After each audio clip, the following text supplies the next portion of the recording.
سلام ګرانو لیدونکو، وخت مو په خیر. پام وکړئ د نن ورځې د سپورټ له ډګره دوه تازه خبرونو ته. راشد لومړی مقام نه ولوید. حسرنګا لومړی شو. د کرکټ نړیواله شورا په تازه بندي کې افغان لوبغاړي راشد خان خپل ځای ونیندو حسرنګا ته پرېښی او د 20 اوریزه لوبو په درجه بندي کې یې دویم مقام خپل کړی دی او سوریا کومار په خپل لومړي مقام کې دی. د کرکټ نړیواله شورا تازه د 20 اوریزه لوبو د توپ وهونکو، توپ اچوونکو او الراونډرانو درجه بندي خپره کړه چې په الراونډرانو کې افغان لوبډلمشر دویم مقام او د توپ اچوونکو په لومړي کې راشد خان هم دویم مقام لري.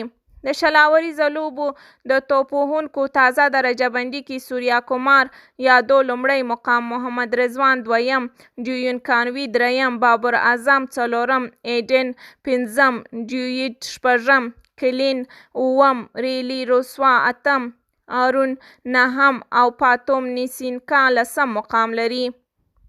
د الراونډرانو په درجه بندي کې شکیب الحسن لومړی مقام، محمد نبی دویم، هاردیک پانډرا دریم، سکندر رضا څلورم، جی سیمټ پنځم، معین خان شپږم، ډیویډ ویسا اووم، وینډو حسرنګا اتم، مارکوس نهم، مارکوس سټونس لسم مقام لري.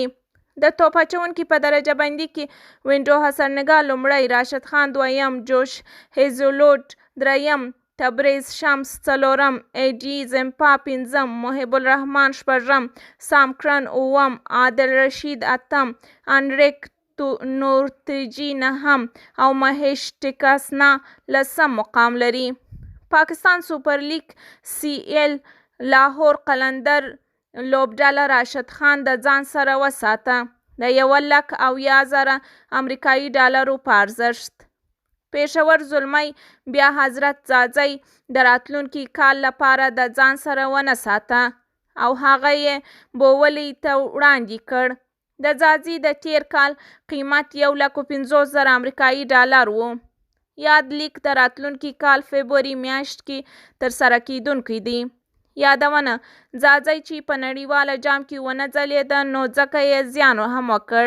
مننه ستاسو د توجه څخه. تاسو خپل نظریات زموږ سره کمنټ کې شریک، ویډیو لایک او چینل سبسکرایب کړئ.